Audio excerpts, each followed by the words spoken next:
আসসালামু আলাইকুম। আমি খাজা শাহরিয়ার। আমার মাস্টার্সের থিসিসের টপিক ছিল একটা সিমুলেশন প্ল্যাটফর্ম বানানো হারমেটিক রেসিপ্রোকেটিং কম্প্রেসরের জন্য, যেটা ফুললি পাইথন বেসড। সো সবার আগে আমরা জানি যে হারমেটিক রেসিপ্রোকেটিং কম্প্রেসর কি। সব ধরনের এইচভ্যাক এবং রেফ্রিজারেশন সিস্টেমে কম্প্রেসর একটা ক্রিটিক্যাল কম্পোনেন্ট, কারণ এইটাই মেইনলি ইলেকট্রিসিটি কনজিউম করে থাকে। এখন মার্কেটে আসলে অনেক প্রকারের কম্প্রেসর থেকে থাকে, কিন্তু তার মধ্যে এই এইচভ্যাক সিস্টেমে সবচেয়ে বেশি পরিমাণ ব্যবহৃত হয় হারমেটিক রেসিপ্রোকেটিং কম্প্রেসর। এটা আসলে কি? এটা এই যে পিকচারে যেমন দেখা যাচ্ছে, যে একই সাথে কম্প্রেশন চেম্বার এবং ইলেকট্রিক্যাল মোটর, এই দুইটা এবং সাথে লুব্রিকেশন সিস্টেম একই সাথে একটা স্টিলের কেসিংয়ে সিলড অবস্থায় থাকে। এতে করে যেটা হয় যে এখানে রেফ্রিজারেশনের লিকেজের সম্ভাবনা খুব কম থাকে। তো আমরা যদি গ্রাফটা দেখি, যে ২০২৩ সালে মার্কেটের যে শেয়ার ছিল টোটাল কম্প্রেসরের, তার মধ্যে ৪৯.২%, মানে অলমোস্ট অর্ধেক শুধুমাত্র হারমেটিক রেসিপ্রোকেটিং কম্প্রেসরের ছিল।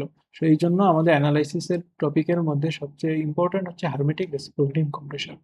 তো আমার এই সিমুলেশন মডেলে আমি নরমালি ২ টা টোপোলজি ব্যবহার করছি। একটা টোপোলজিতে এরকম যে সাকশন লাইন থেকে ইভাপোরেটর থেকে রেফ্রিজারেশন সাকশন লাইন হয়ে ডাইরেক্ট শেলের মধ্যে প্রবেশ করবে, এবং শেলের মধ্যে ডাইরেক্টলি প্রবেশ করার জন্য ইলেকট্রিক্যাল মোটর থেকে যে পরিমাণ হিট উৎপন্ন হয়, ভিতরে যে গরমটা থাকে সেটা কিছু পরিমাণ কুল ডাউন হয়।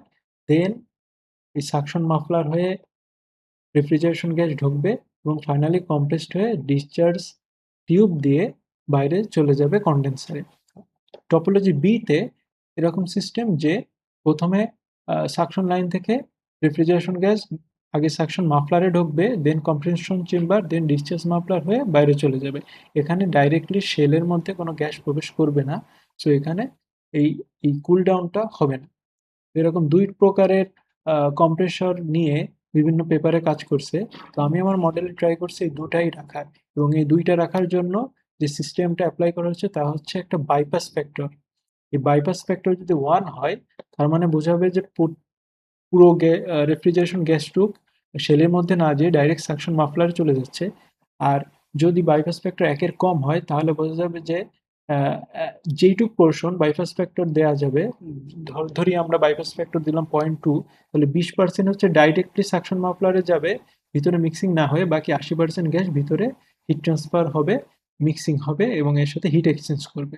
তো এখন আমরা দেখি আমাদের সফটওয়্যারটা। আমরা যদি আমাদের গ্রাফিক্যাল ইউজার ইন্টারফেসটা অন করি, তো আমাদের ইউজার ইন্টারফেসটি অন হচ্ছে।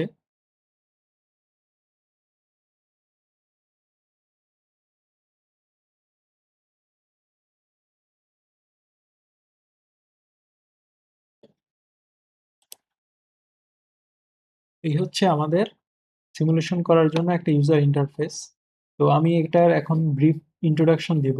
তো সবার আগে আমাদের দেখা যাচ্ছে যে এখানে ২ রকমের মডেল সিলেক্ট করার অপশন আছে। একটা হচ্ছে কম্পেয়ার করা, একটা হচ্ছে সিঙ্গেল ফ্লুইড সিলেক্ট করা। সিঙ্গেল ফ্লুইড সিলেক্ট করে আমরা যেকোনো একটা ফ্লুইড বা সিলেক্ট করতে পারবো। হতে পারে সেটা পিওর ফ্লুইড, হতে পারে সেটা ব্লেন্ডস বা মিক্সচার ফ্লুইড। এবং আমাদের সফটওয়্যারের ব্যাকগ্রাউন্ডে রেফপ্রপ ইউজ হচ্ছে, যেটার মাধ্যমে রেফ্রিজারেশন প্রপার্টিগুলো কল করে সিমুলেশনটা হচ্ছে।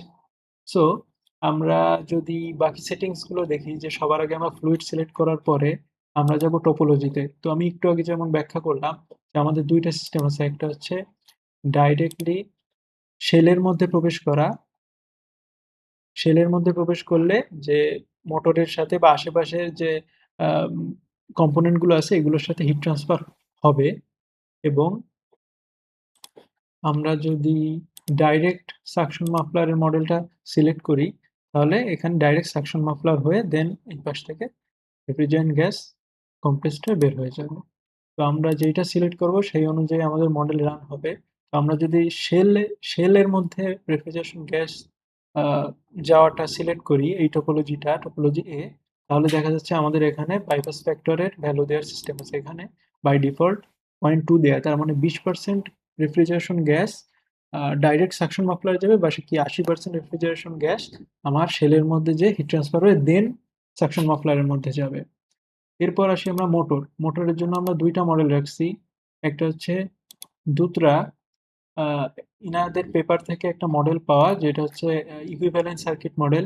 এইটা ইমপ্লিমেন্ট করা। আর একটা আছে সিম্পল মডেল, যেখানে আমরা জাস্ট মোটর এফিসিয়েন্সি এবং বেয়ারিং লস ইনপুট দিয়ে আমরা সিমুলেশন রান দিতে পারি। এবং ফিউচারে আমার ইচ্ছা আছে টর্ক স্পিড এবং টর্কের সাথে স্পিডের সম্পর্ক বা এফিসিয়েন্সির সাথে স্পিডের সম্পর্ক, এগুলোর এক্সেল ফাইল যদি ইনপুট দেওয়া যায়, সেই অনুযায়ী সিমুলেশন রান হবে, এটা ইমপ্লিমেন্ট করার। এরপর যদি আমরা আসি আমাদের জিওমেট্রি, তো এখানে অনেক ইনপুট দেওয়া লাগবে, অনেক কিছু জিওমেট্রি। এক নম্বর হচ্ছে সিলিন্ডার, সিলিন্ডারের bore diameter, stroke, connecting rod, clearance volume, suction মাফলারের ভলিউম, পাইপের ডায়ামিটার, ডিসচার্জ মাফলারের প্যারামিটার, ভাল্ব। ভাল্ব খুবই ইম্পর্টেন্ট একটা কম্পোনেন্ট। এখানে ভালভেরও অনেক ধরনের ইনপুট দেওয়া লাগবে, ভালভের length, width, thickness, force point ratio, পোর্টের ডায়ামিটার, লিফট, স্টপার কোথায় পজিশন করা হবে। যেহেতু এখানে রিড ভালভের মডেল করা হয়েছে, তো একই সাথে সাকশন এবং ডিসচার্জ ভালভের সঠিক ইনপুট দিতে হবে। এরপর আমরা যদি দেখি থার্মাল, আমাদের এখানে যে থার্মাল মডেল ইনপুট করা হচ্ছে তাতে বিভিন্ন কম্পোনেন্টের জন্য আমাদের ইউ এর ভ্যালু ইনপুট দিতে হয়। এটা আমরা ক্যালিব্রেশন করে বা যদি ডাইরেক্টলি এক্সপেরিমেন্টের মাধ্যমে নির্ণয় করা সম্ভব হয়, সেইভাবে ইনপুট দেওয়া যেতে পারে। এরপর আমাদের কন্ডিশন, আমাদের ইভাপোরেটিং টেম্পারেচার কত, কন্ডেন্সিং টেম্পারেচার কত, সাকশন সুপারহিট কেমন হবে, মোটরের স্পিড কেমন হবে, এই জিনিসগুলো আমরা ইনপুট দিতে পারবো। এবং টুনিং করার জন্য আমরা বিভিন্ন কোএফিসিয়েন্টের টুনিং করতে পারবো। টুনিং করার পরে আমরা যদি দেখি কম্পোনেন্ট, আমাদের এখানে সাকশন মাফলার আছে, ডিসচার্জ মাফলার আছে, থার্মাল কাপলিং আছে, লিকেজ মডেল আছে, এগুলো আমরা কোনোটা ইনেবল বা ডিসেবল চাইলে করে দিতে পারবো।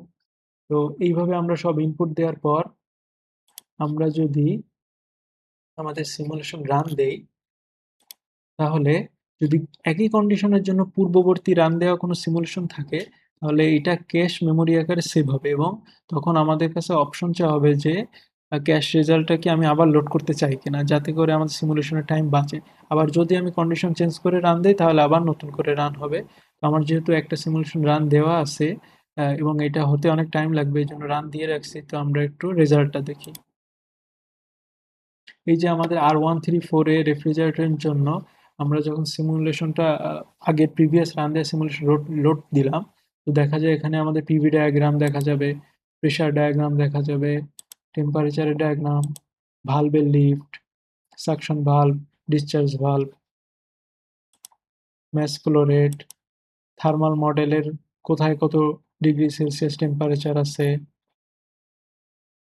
Convergence, power criteria, final result, compare. আবার আমরা যদি মাল্টিপল রেফ্রিজারেন্ট নিয়ে সিলেক্ট করি, তাহলে দেখা যাবে যে আমি এর আগে R134 এ এবং R513 এই দুইটা রেফ্রিজারেন্ট নিয়ে সিমুলেশন রান দিছিলাম। রান দিয়ে দেখি, এটাও যেহেতু সেভ করা মানে আগে রান দেওয়া আছে, সেহেতু এখানে ক্যাশ মেমোরি সেভড আছে। So load cash result.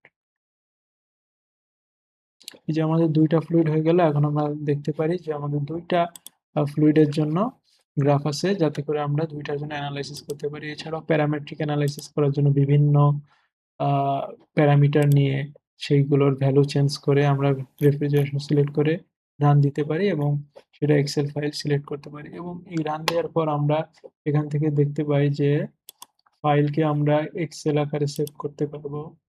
রেজাল্টকে টুলসে যে আমরা আমরা যদি এখানে কম্পেয়ারে যাই, টুলসে যে আমরা জেনারেট থিসিস প্লটে যে আমরা আমরা সিলেক্ট করে বা ডিসিলেক্ট করে refrigeration comparison plot, PV diagram, এইগুলোকে আমরা পিডিএফ এবং পিএনজি দুইটা আকারে সেভ করতে পারবো। আমি জেনারেট অল সিলেক্টেড দেই।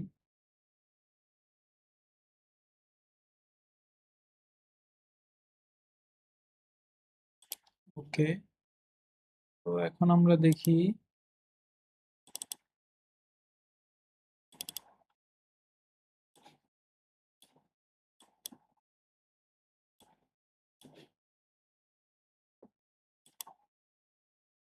কনভার্জেন্স, আমাদের বার প্লট সেভ হয়েছে। এটা কি এক্সার্জেটিক এফিসিয়েন্সি,